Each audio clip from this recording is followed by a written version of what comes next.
The broadcast is now starting. All attendees are in listen-only mode. Good evening, ladies and gentlemen. Welcome to TechGeek webinar series, our endeavor to empower techies. We believe that sharing of knowledge is key to enhance our skills and grow us as a professionals. With this principle in mind, we have initiated a series of webinars conducted by industry experts to give you all a crisp insight of various domains. The topic of today's session is Introduction to Azure Data Storage, and our guest speaker today is Ms. Dipti. She is Technology Evangelist at Microsoft India. Dipti is an engineer by Bangalore University and an alumnus of International Institute of Information Technology, Bangalore. In her current role, she works with developers and IT professionals across India, evangelizing Microsoft technologies. Primarily, she focuses on SQL Server, business intelligence, and related technologies. She has a newly found passion for app development on Windows 8 platform.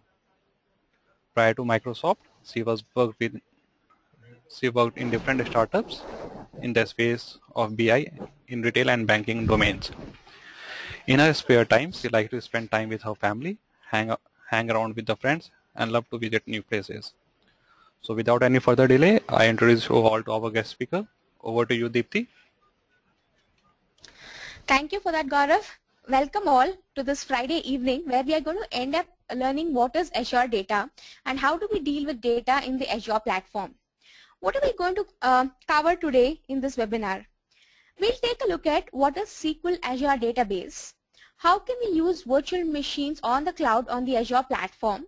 What are some of the means and methods by which we can store unrelational data in SQL storage like tables, storage, queues, and so on and so forth. So let's actually get started. SQL Server is something that has always helped data developers for a long time. Initially it was available in the physical form. It still is. It continues to be available where you can install on a server and utilize it. SQL Server was amongst the first RDBMS to support virtualization. With virtualization, you could shut off machines when they were not needed. You could also increase and decrease the amount of RAM and CPU usage, though you had to restart those machines. The same thing when you lift and shift, you take it on to Azure as infrastructure as a service. We'll delve a little deeper into it and take a look at it. But first, we'll start off with PaaS, which is Platform as a Service, and what we have where you can just sign up and start using. We have some other offerings, which is software as a service to deal with data, which is how you can deal with big data on Windows platform, which is called HD Insight. We would not look at HD Insight today. That would be another session which would be delivered on Monday by my colleague. Right? Now, what is, when SQL Azure was built up, everybody understood the need to let people, developers, DBAs, and even the end users continue to use the technology that they are familiar with. On your client layer, you could have PHP, ODBC, ADO.NET, SQL Server tools and other applications, and WCF. You can continue to use the same client layer. The client layer is what is closest to the application layer. Now, the client layer could be on your premise. That means only the database could be on the server, or it could be on Azure itself. Dealing with the client layer is the service layer. Now, this is the gateway between the client and the platform. It helps in what we call as billing and metering in multi-tenancy applications. The moment you start taking care of the platform on behalf of your end customers, which of course Microsoft will be doing it, which the Azure Cloud would be doing it behind the scenes, you would want to know how to bill your clients and how do you calculate the meter that is running. The services layer, which is what will help you with provisioning, billing and meter, and connection routing. Underneath this, we have the platform layer. So we have SQL Server, which we are all familiar with. We can create objects like tables, views, stored procedures, and other things. And we have management services. The difference between the management services on-prem and on cloud is on-premise, you would have to worry about how do I install my SQL Server. Whereas on the cloud, you don't have to worry about it. You will have to see how much of space do I give to my MDF files, where do I store my logical LDF files, where do I store, do I clear the log files, don't I not clear the log files. All that is taken care of. In fact, you in the cloud, Okay, the only thing that you have to worry is actually the logical administration of the management services, like how do I create roles, how do I create logins, what are the different levels of access that I need to give to my end clients. Now, there is something new here which is called the SQL Database Fabric. What exactly does Fabric do?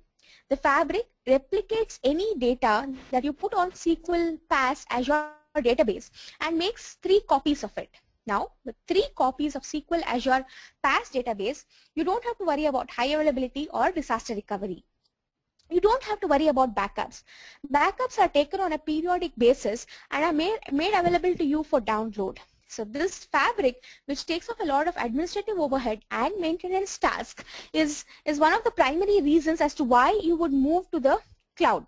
All right? So the SQL Fabric plays an important role in managing and maintaining a database.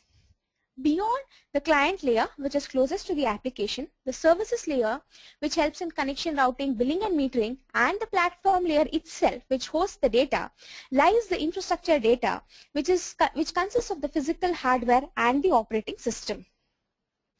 Now, how do we provision a SQL server? 2 ways. One is we go into the portal and create a login, and whatever we do on the portal, for most of it, you can find some scripts which you can automate using PowerShell, which also you can do here. All right. So let's actually go and provision a SQL server. For those of you who are not familiar with Azure, you just have to go to managewindowsazure.com. You will get a free link. You will get a link to say sign up for a trial. You need to have a Microsoft Passport, like a Hotmail ID. As you can notice, I've logged in here with Deepthi Anantram at hotmail.com, or a live ID or an Outlook ID, and log in using this. Okay. When you log in, this is a place from where you can create your websites, virtual machines, mobile services, cloud services, basically a host of services that are available on the Azure cloud. You have a simple management interface for all of these. Okay. Now, here when I go on to SQL databases, okay, I can provision my new databases and servers. How do I do it? I go on to the server here, okay. I will say add a new server. I have to create a login name and password for that. So I will say the login name is SQL DA standing for my credentials, and I will give an appropriate password. Now, it's asking me in which of the regions do I create this. As you're aware, the number of regions which is offering the services is increasing quite rapidly. There are probabilities where we'll have a database, where we could have a data center in India reasonably soon. Okay, and it is always recommended that you pick up a region which is closest to your location. So I will pick up East Asia. All right, and I will say provision my server for me. Now, you can see that there is a new server and there is a creating button. Okay, this is what you can see. There is a new server and it is getting created. And now the new server is actually ready. Couple of things that you should notice when you do it here. You did not decide what is the name of the server that you will give. You cannot name it a fancy name like a Phantom or Duckbreak or things like that. The name is an 8-letter character and fully qualified, which Azure will decide for you what it has to be. Second thing is, it asked us for a username and password. It did not give us this option of, do you want to actually create trusted connection, because trusted connection is not supported on Azure. So now that we have got the server created, what did we do? It is equivalent to saying on-prem, if you had to actually install the SQL server, this is equivalent to installing the SQL server. You would have to go and enable things like IIS. Then you would have to select appropriate things that you wanted to install and run through the wizard, which would take about 20 to 30 minutes depending on the hardware. We've done this in literally 20 seconds. Now, I'm going to click on this link. Okay. The first thing that you need to do is go into the Configure tab. Now, what about the Configure tab? Even the person who's actually created the server will not have access to it unless we allow it in the IP. So let me create a rule called my demo my demo IP range. I'm just going to give it a range. What Azure does very well is it will tell you what your current IP is. So you could actually provision only that, or since you would want your friends to access it, and since you will have other things to do, what like wherever your machine reboots, if you're not on a static IP, it could do other things, right? Like, I mean, you could get a small difference in the IP. I will allow everything in the last digit. So from 0 to 255 of that IP I'm allowing, and I'm going to save it. It is now that we are allowed to do things inside the database. Okay. Let the save get completed.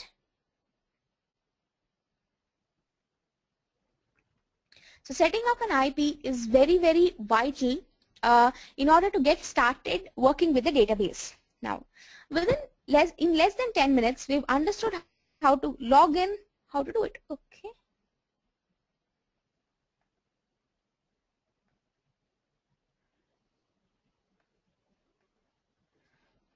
I don't know why. Let me just try this again.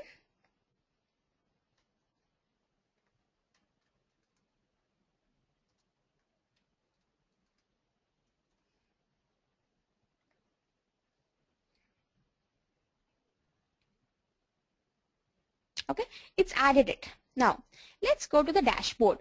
This is a common feature which is available in all the services. Any website, anything that you create, it will tell you what is the overall usage and so on and so forth. It will give you, the history of what data, when have you imported, exported, when was the backup taken, and so on. Since we have just provisioned the server, all these things are blank. Okay. Now, let me go to this tab called the databases. It says you have no SQL databases, create one to get started. Before we create, let us see what are the considerations that we need to have before we create a server. Now, as I mentioned, you could provision the server either by logging into the portal or by using a set of scripts, PowerShell commandlets. Now, when you are creating a database, it will present you with the following options. Do you want to create a basic version or a standard version or the premium version? Okay, a basic SQL server Azure database can have a maximum of 2 GB size. It can support about 20 worker threads, 100 sessions, and it will allow about 17,805 transactions per hour. DTU stands for Database Throughput Unit. It's a combination of the amount of RAM that the system can be allowed to take plus the number of IOs, that is the number of disk read and write, and the processing capacity that is needed. So the higher you go, in standard you have 2 versions, S1 and S2. In premium you have P1, P2 and P3. So a maximum of 500 GB per database is supported. Now there are ways and means by which we can go beyond 500 GB. One of the options that we have is federations, where federations is similar to what you do as partitions on-prem. Alright. So now that we know what are the options available, let's actually go and create this database. Let me go back to my portal. You can all see the portal. Now I'm going to click on create a SQL database. It's asking me for the name of the database. Let me call it as finance database. Okay. Like I said, if I say basic, it will tell me you have eligibility for 5 DTUs. You can create either 100 MB, 500 MB, 1 GB or 2 GB database. The collation, which will support Kana sensitivity and case sensitivity, is the same as on-prem. You could choose from different collations that are available, and you can decide to provision it on the server. Okay, let me create a standard database because basic is really too premium, and let me create a database of at least 1 GB in size. Okay. You could see these retired tiers which will soon go away. The retired tiers is what we had before as web and business. It supported a maximum of 150 GB. Now we have basic, standard and premium, 3 SKUs which will support a maximum of 500 GB without federations. So now I'm going to hit on complete. The firewall rules which you set up could be set up either at the database level or at the server level. Okay. Now, the database finance in East Asia region is online. Okay.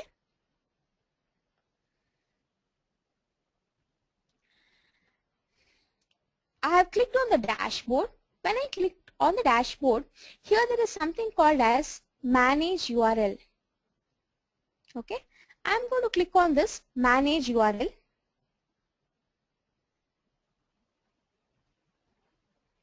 This is something that you see on the dashboard.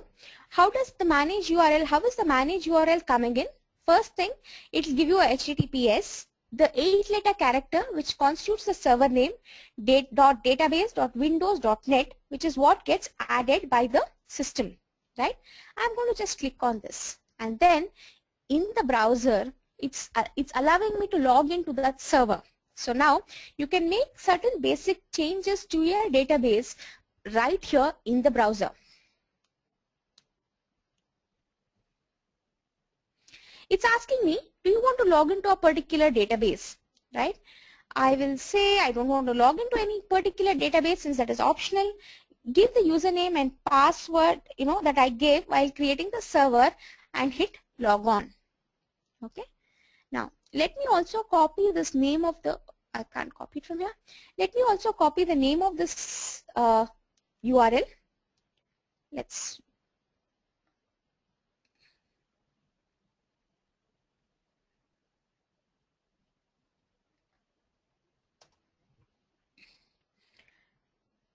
while this is getting logged in, it's just done it. Okay, so now what does it say? It says I am on the server, I don't have any databases, or I have one database, sorry. It will give us some links to quick start, like create database, design a schema, or query a database.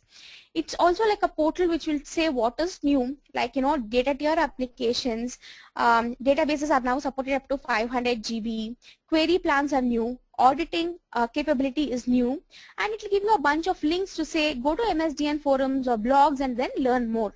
So here if you see, there is a button called create. Okay, I'm going to hit on this create database, and let me create one more new database here. So I'll say now I'll create a retail database. Here it's giving me the option again, web or business. I will say create a 1 GB web edition and submit this, and it will create this database here as well. Okay, now in this database, let me go into the design mode of it. In the design, it's telling me tell me what tables. There is always a search here. It's telling me what tables do I need to create. It comes up with a template. It will say you will most probably have an ID. Since it's a retail one, let me create a product table. Let me say product ID int. Yes, it is identity. It's required. It's primary key. Then I would say, let me give you the product description. All the data types which are supported on your premise database, like begin, binary, bit, char, date, char, date, time, float, geography, geometry, hierarchy ID, image, all that is supported on the cloud as well. So let me choose varchar.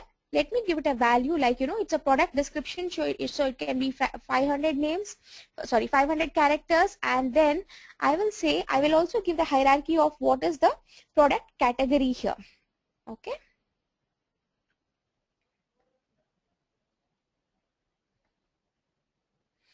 Now I will give the name of this table as product, and then I will save this.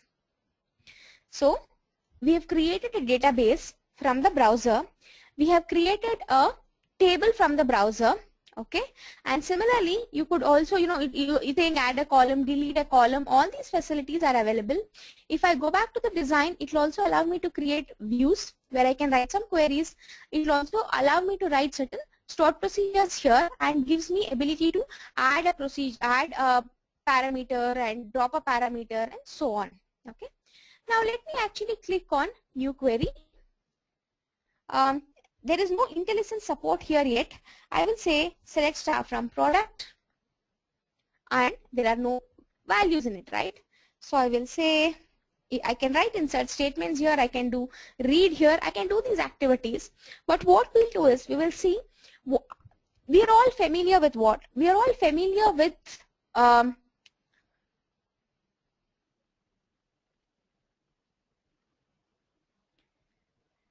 hello? Okay. So you're all familiar with using the Management Studio. So let's see what are the things that we can do within Management Studio as well. We've chosen the database, okay, and then we have played around with it using Transact SQL, which we are all familiar with. Framework such as Hibernate, WCF data services, WCF and OData, all of them are supported. Similarly, if you need a JDBC connection or a PHP connection, you get that as well. Where do you get that, right? Let me just show that to you. If I go back to the portal here, which is not the browser but the management portal, the SQL Server management portal, and if I go inside the database here,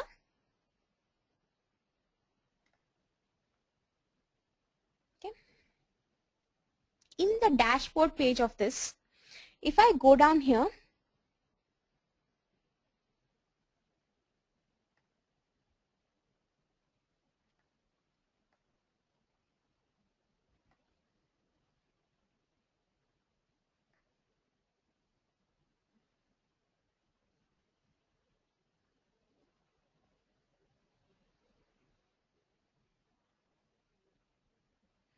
there is something here called as show connection strings for a particular database.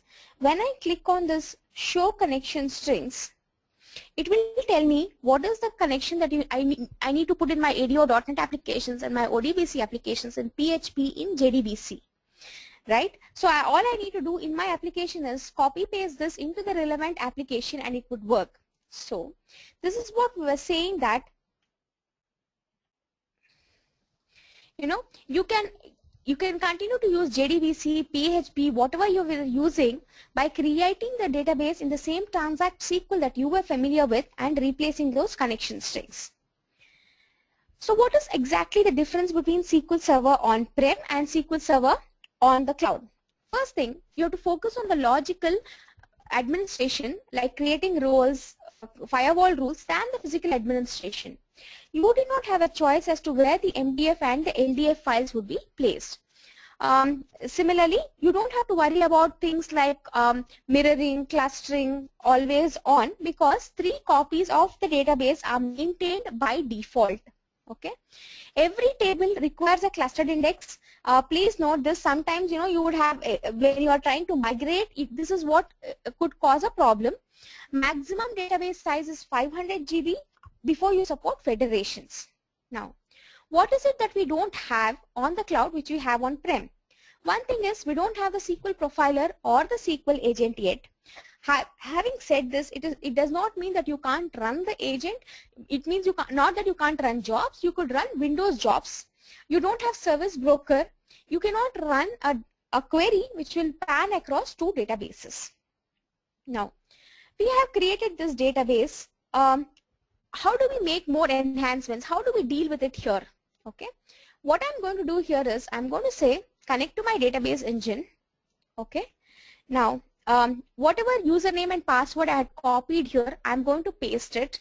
And as I told you, you cannot use Windows authentication. It has to be SQL Server authentication. In SQL Server authentication, let me use this name SQL DA, and then let me type my password.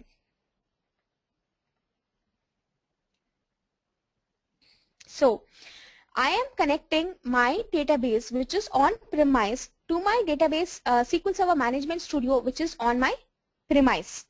When I do that, okay, one of the things that you should notice first is that the icon is different. So if I have created an icon before, it would be this yellow icon.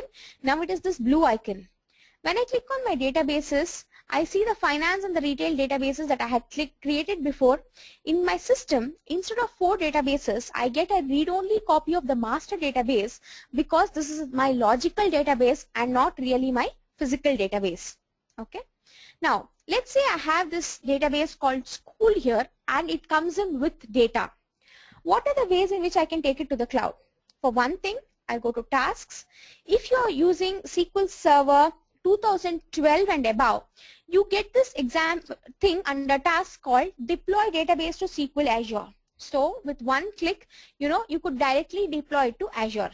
So tasks, I will say deploy database to SQL Azure, run through the wizard. Okay, I run through this wizard. It's asking me for my connection string.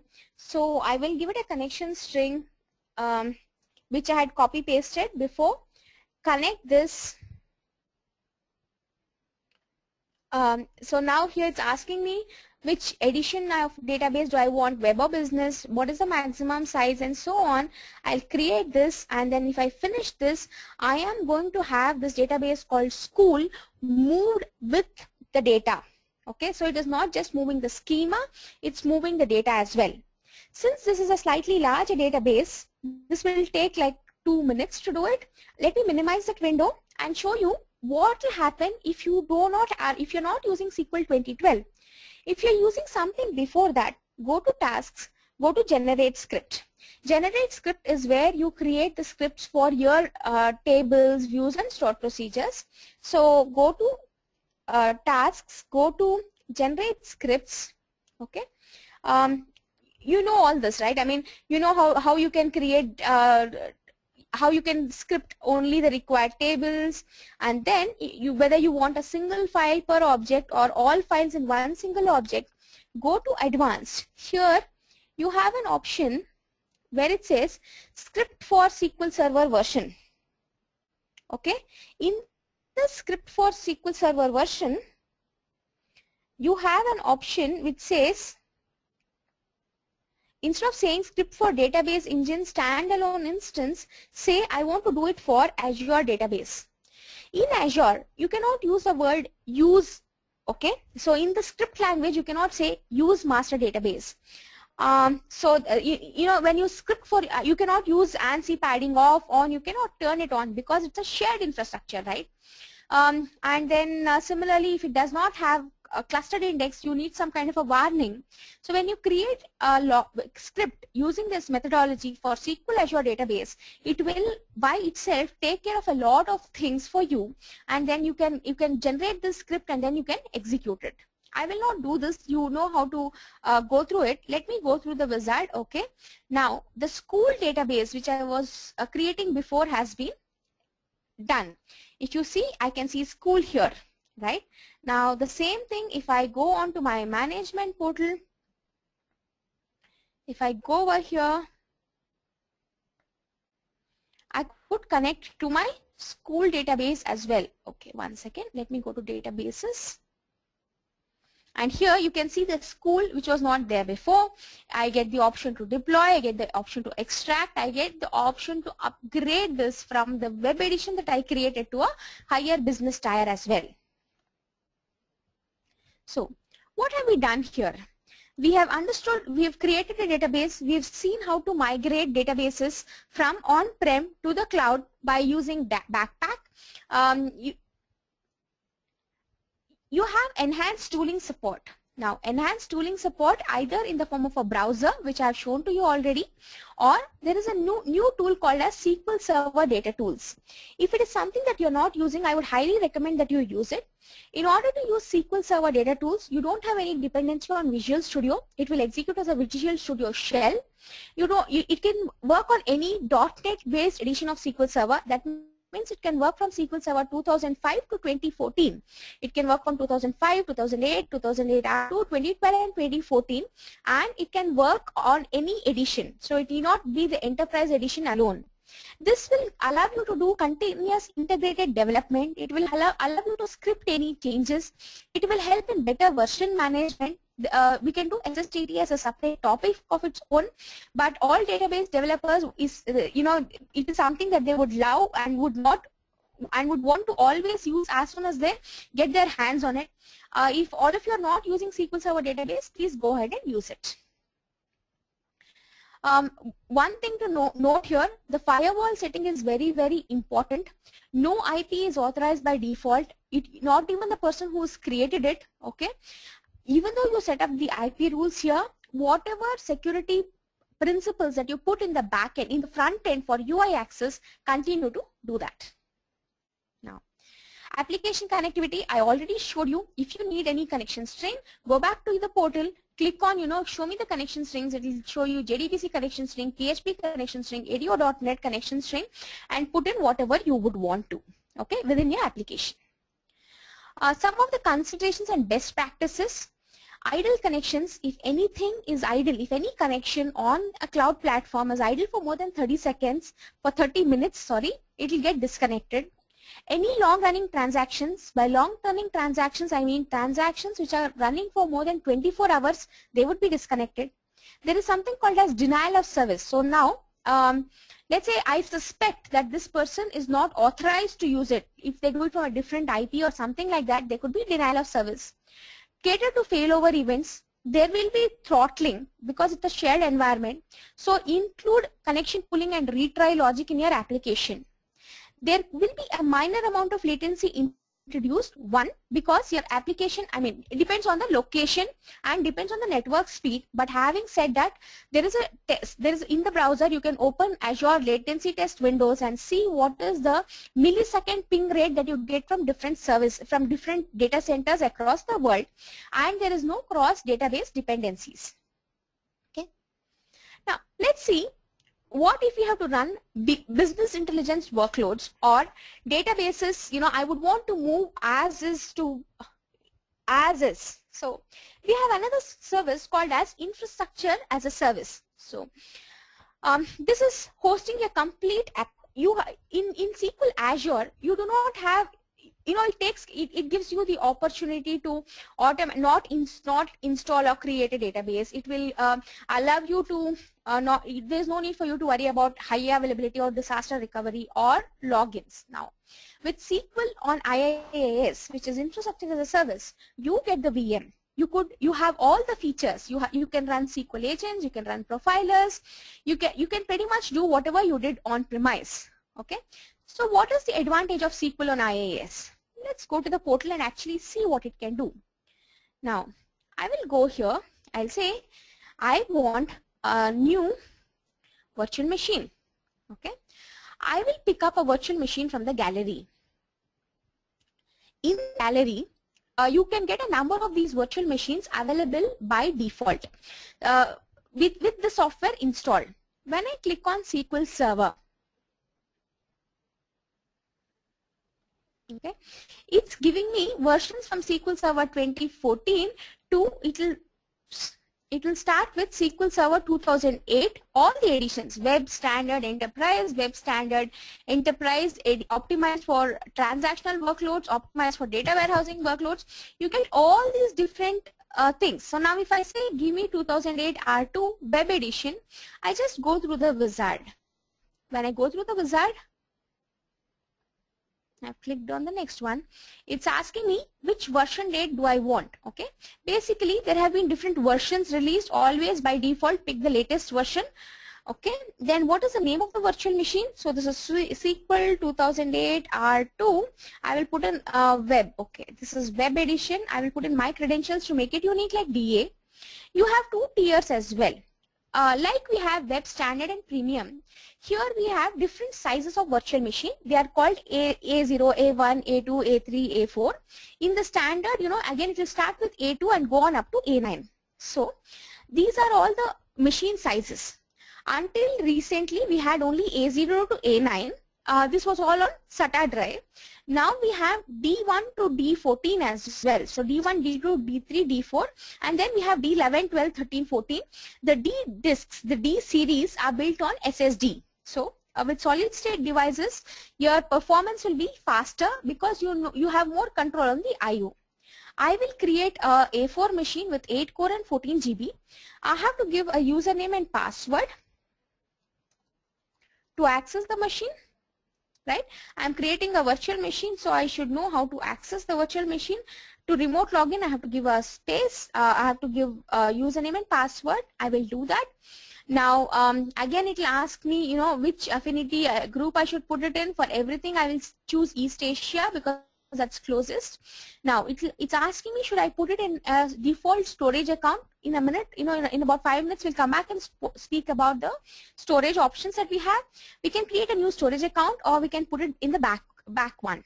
Now, whenever you create one virtual machine on-prem, this is everything like on-premise, just that you have more functionality. You can configure, you can increase and decrease the size of your virtual machine on the fly. Now, when you have one virtual machine, what if that machine goes down or is under maintenance? So, we would suggest that you put a 1+1 combination of a machine. If it is for SQL Server workloads, you have to sync up the data. So, use things like always on, okay, or if it is like a web, or if it's like a web tier, like a website that you're creating inside a virtual machine, then you can use it for load balancing. So this is called an availability set, where for every one virtual machine, you create another virtual machine as a backup and sync the data between them. You can add a few things here, like whether you would want semantic endpoint or trend micro and things like that, and then say yes. Now, this is equivalent to saying procuring the hardware. After procuring the hardware, you procure the licenses of SQL Server. You install the SQL Server.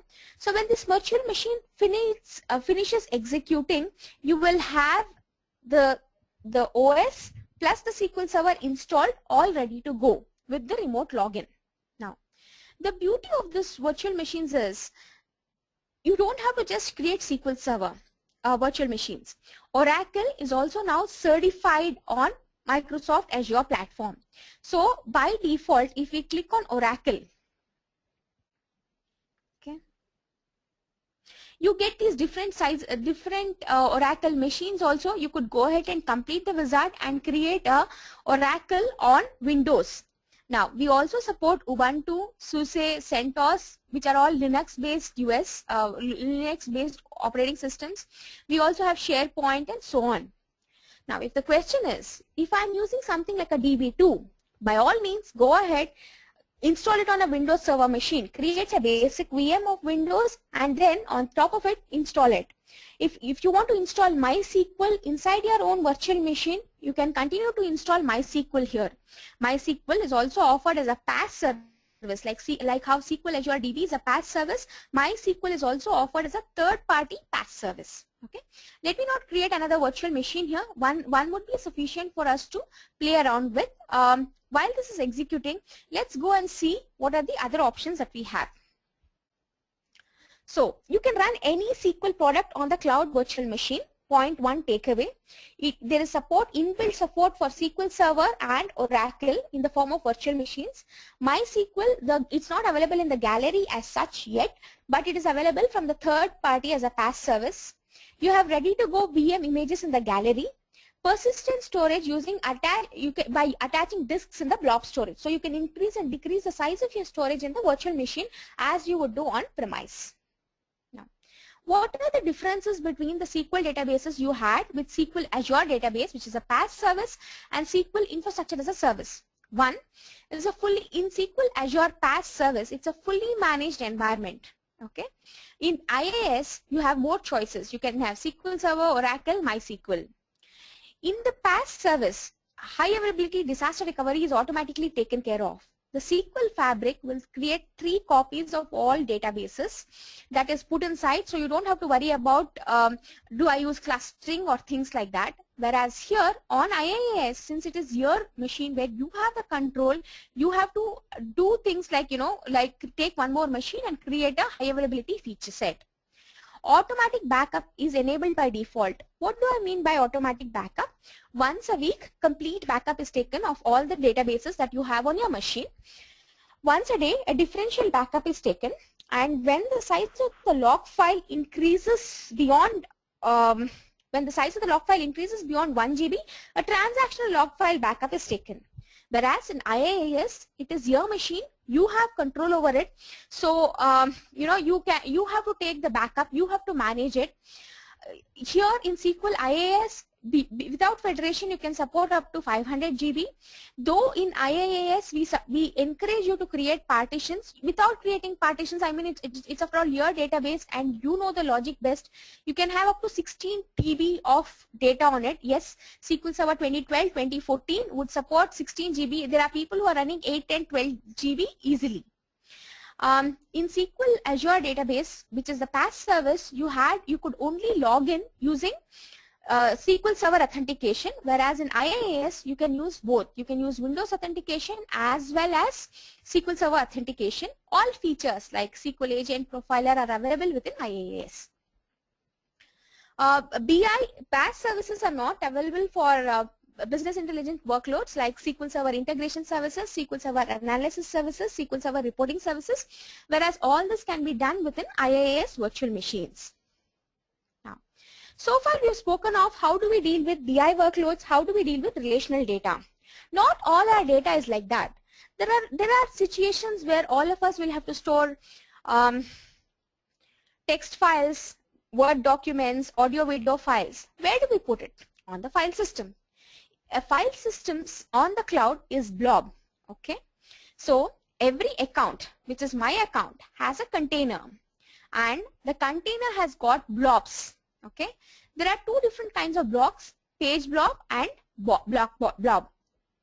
Page blob and block blob. We'll speak about that in a minute. So, a page blob, basically it's all a file folder system for holding the data.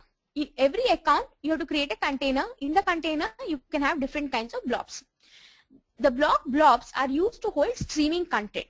Okay, the page blobs are used for read-write operations, where you do read and write into the file system.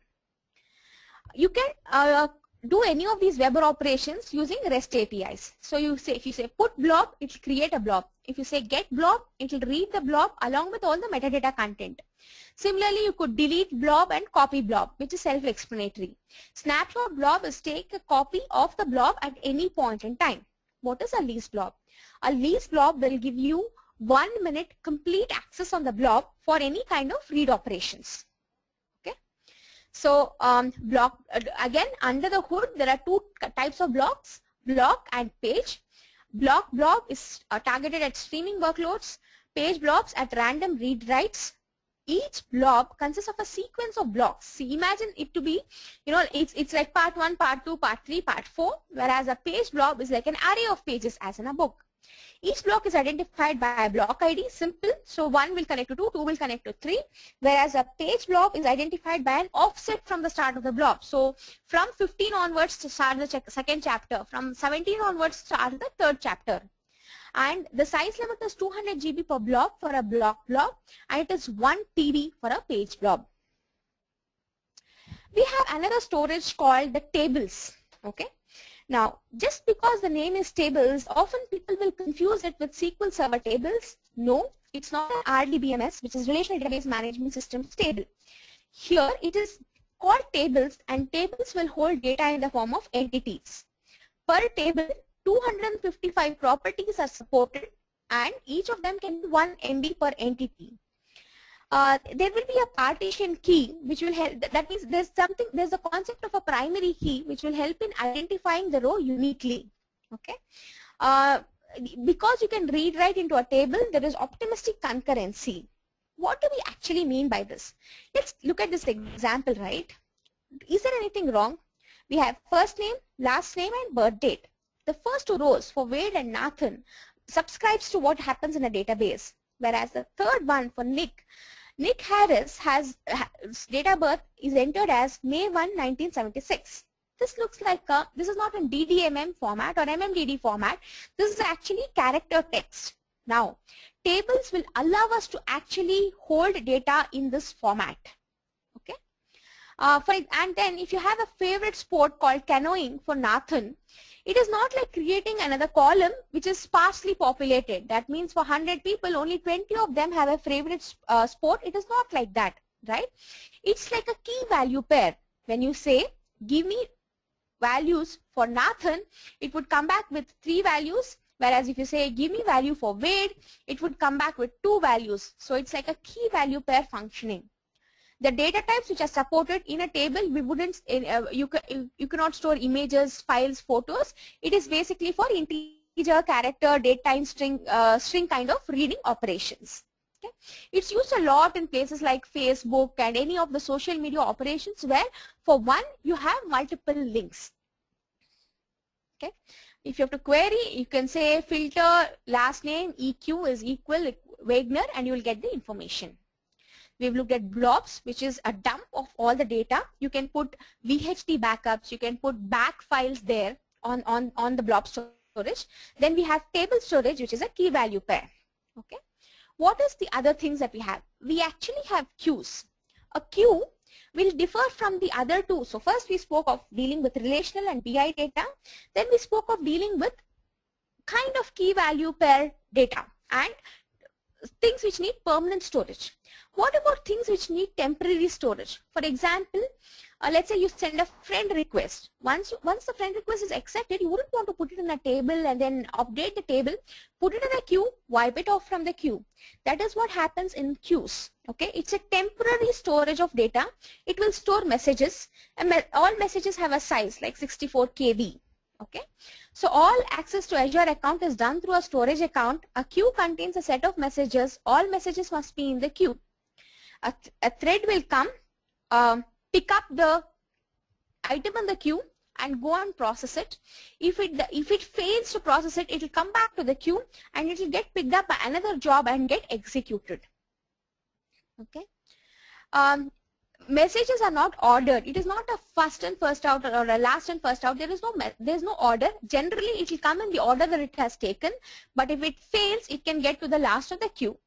A message will be produced at least once. If it does not get processed, it will come back again. Okay, and it will allow for storage up to 7 days by default. Now, why use queues? See, let's say you want to decouple the applications. For example, you have a website. Now, the website has to go, put an entry into the database. It has to send a mail and then come back. Do you want to hold a website thread for such a long period of time? No. So, what you would do is you would put it into a queue to send mail and come back and say my work is done. Now you're just basically decoupling the different parts of application and allowing for scalability. So when the queuing gets when the queue gets long, you know that some portion of your workload is actually needing a bit of fine tuning. Okay, and it will buffer to absorb the traffic burst and reduce the impact on individual component failures as well. We have so far, spoken in length about SQL Azure Database, SQL on IIS and storage. Apart from it, we have these lists of services. HD Insight is our big data on Windows. By using big data capabilities, Hadoop capabilities on Windows, there is automatic integration with Active Directory, so the data is very, very secure. Apart from writing jobs in Java, you could also, including Java, you can also write jobs in C#. There are a number of other advantages by doing big data computation and storage and processing on the Windows platform, including its ability to connect to all other BI tools, which is pretty famous and popular, and you can do visualization on top of it. We have Memcache, we have Enroll Cache, but the latest to join the bandwagon is Redis Cache. Now, Redis Cache will hold data structures in the cache. You can do backup services. There is machine learning, which is still in preview. Okay, so we can analyze patterns. We have Document DB, which is in preview. Document DB will actually allow us to store small documents in JSON format and query the documents itself. The documents can also be indexed. And finally, we have Azure Search. Okay, so that these are the list of data services that are available on Azure. This is what I intend to communicate to you today. We have data centers in 16 regions in the world. Going forward, we would like to, we'll see how it goes. This is my Twitter handle. If you have any questions, queries, comments, you can reach out to me on my Twitter. I'm pretty active there. I look forward to hearing questions from you. Now let's see what questions we have, right? Okay, thank you, Deepti. Yeah, thank you, Deepti, for this insightful presentation on Azure Data Storage. Let us quickly take up questions now. I request you to please read out the question before answering them so that all our users may listen to the commendable insights. Okay. So here is our first question. Please go to the question panel. There you can see the questions. Yes, 1 second.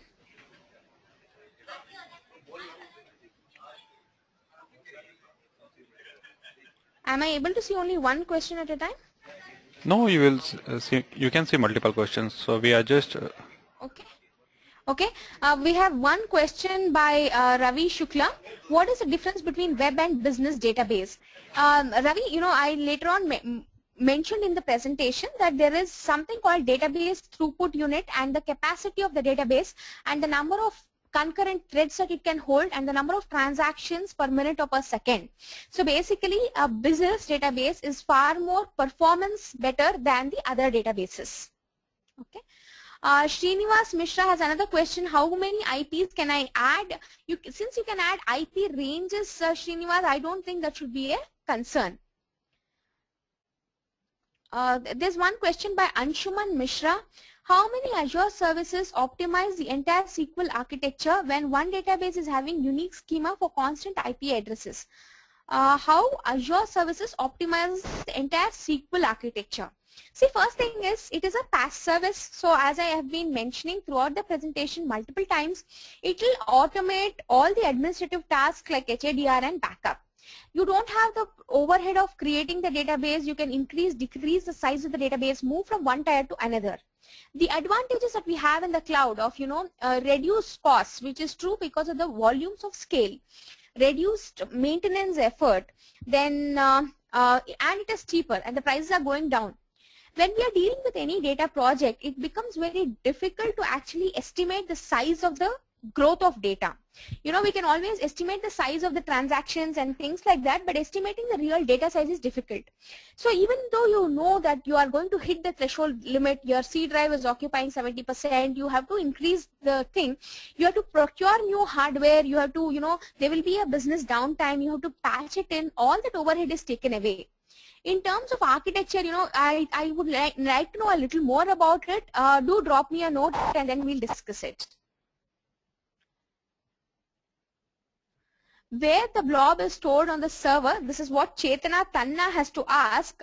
The blob is stored on on Azure database. Let me just go back to the portal. Here, okay, here you have the storage, right? I mean, I can always create a storage. One second, folks. So here we have the storage account. We can add a new storage account here by doing a quick create of a storage account. All we have to give a name. Okay. Once we create the storage account, within the storage account, like I mentioned, you can create these and put in these containers. And in containers, you can store different things like the VHD in one container, like the backpack for in another container, and so on. And it gives a URL. As I mentioned before, you can use these URLs to access the information.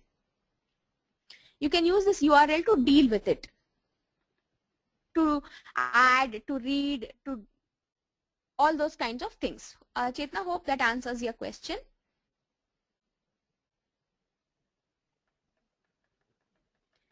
If we are using IE browser, don't it be sluggish with respect to on-premise SMS itself? Ravi, I don't know why it would be sluggish. Oh, if you mean that IE browser is not very elegant as such, it does not have IntelliSense. See, you can continue to, here we did a bunch of things, right? If you can now take a look at my screen. If you look at my screen, I have these databases here. I can go here and I can execute queries on this as well, right? So whatever IntelliSense I wanted will continue to be here.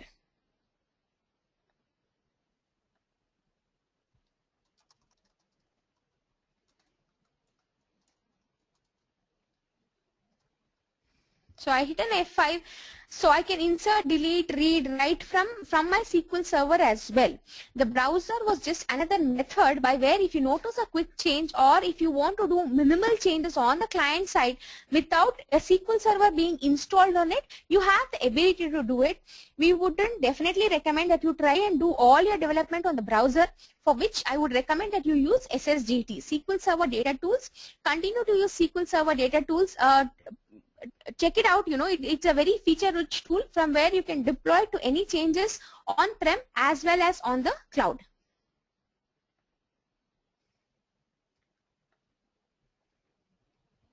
any Microsoft hosted VM should try out the discussed Azure capabilities. Prasad, this is a question of Prasad Salimat. Prasad, I'm sure you have a Outlook ID or a Live ID. Go on to, manage.azure.com, manage.windowsazure.com, and then sign up for a free trial. You will get $150 worth of credit for 30 days. You could go and take, and you could create a VM and try it out. How does Azure support for real-time data? Suresh, it is the same as what it would do on-prem. Real-time, what do you mean by real-time data where there is less latency? If you choose a data center and if the database is architected well, then you won't have any performance impact.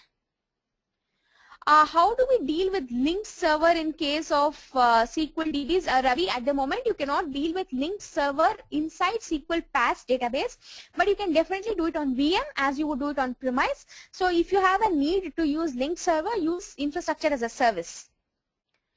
Vishal Narse has a question. While moving one database to another database from SQL Server Azure, it required downtime, for example, school data that you have moved.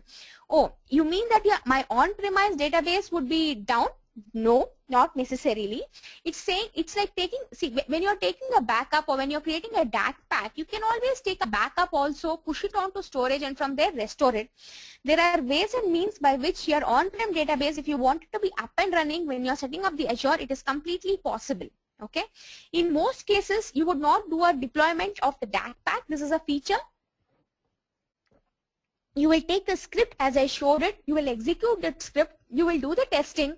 Then you create a simple SSIS package with 2 connection strings to move the data from on-prem to on-cloud. Okay. Vishal, if you have any questions around that, do get back to me. If you are new to SSIS, I could even show you how to create a simple package where you can move data using SSIS. Sujit Kumar, question is how the SQL Azure is more efficient for website application than normal SQL Server management. See, Sujit, it is like this. One thing is if you can use the PaaS service, it is going to be cheaper. Administrative efforts are lesser, okay, and better for performance basically because of the volumes of scale. Is there any option to increase storage space automatically if it is really necessary? In SQL PaaS, there is no limitation. See, you can basically go on to the portal. Let me show it to you.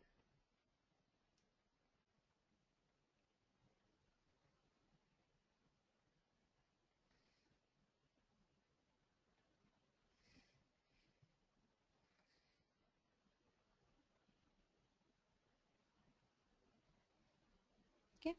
Now, the sales database that we created, right? If I go on to the configure tab,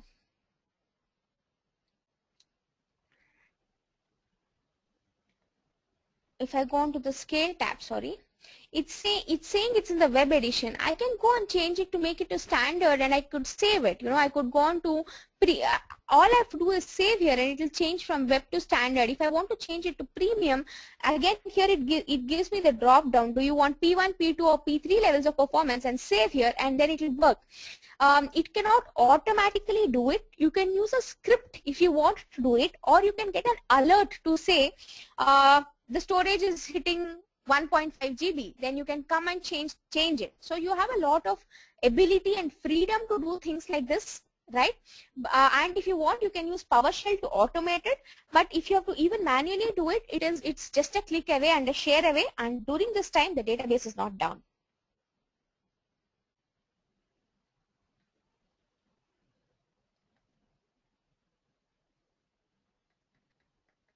Swapnil Sharad has a question.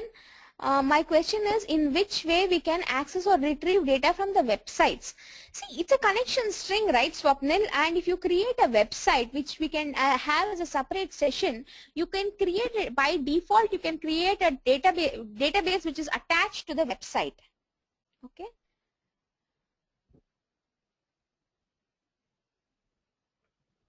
How can we achieve replication in Azure DB? This is again question of Chetan Tanna. Chetan, one thing is, if you mean Azure DB, you don't need replication. Why do you need replication? Replication is a high availability disaster recovery scenario, right? So, like I said, the SQL Fabric will maintain 3 copies of the server of the database, so you don't have to do anything like replication. If you still want to do replication inside an information as a service, inside the VM, you could do it as you are doing on-prem, but please note that Azure DB does not need it. You said you cannot use the command use in T-SQL since it is shared. So if my database has to be restored, any impact for the shared master data? No. See, master database is meant to be used as a read-only database. You cannot make changes to the master database because it is shared environment. You cannot say use that database, use this database, but you can connect to that database and execute queries. Is there any option for migration of current physical database to cloud Azure database? This is the question of Padalingam. Padalingam, we did speak of multiple options. One is if you are using SQL Server 2012, you can right click and you use tasks. There will be a version to say, go directly to SQL Server 20, go directly onto Azure. So in a single click, you can deploy directly on Azure. If you are on a lower version than SQL Server 2012, let's say you are on SQL Server 2000 or 2008 R2, like I said, go to generate scripts. You will get a new feature saying script for SQL Azure database. Script there, 95% of your scripts will run. Do take care of some of the best practices, like every key should have every table should have a primary key and things like that. One more question by Ravi: Is this replica again in .back format, and can we restore point-in-time recovery? Yes, since every day a differential backup is taken, point in time you can get. Have I missed any questions? All right, folks. It's 6 p.m. on a Friday. Thank you very much for having attended this session. I enjoyed talking to you all, and the questions were very, very valuable. If you have any questions for me, do reach out to me on my Twitter handle. The Twitter handle is put up here again, and I look forward to talking to you all again. Thank you so much. Thanks, Deepti, for taking so many questions and conducting this webinar. It was indeed a great session. I would also like to thank all our participants for their support in making this webinar a success. The recording of this webinar will be available on our website, that is techgeek.com, by coming Monday. Thank you all. Have a great evening. Thank you, Deepti. Thank you. Thank you all once again. Have a nice weekend. Bye-bye. Thank you.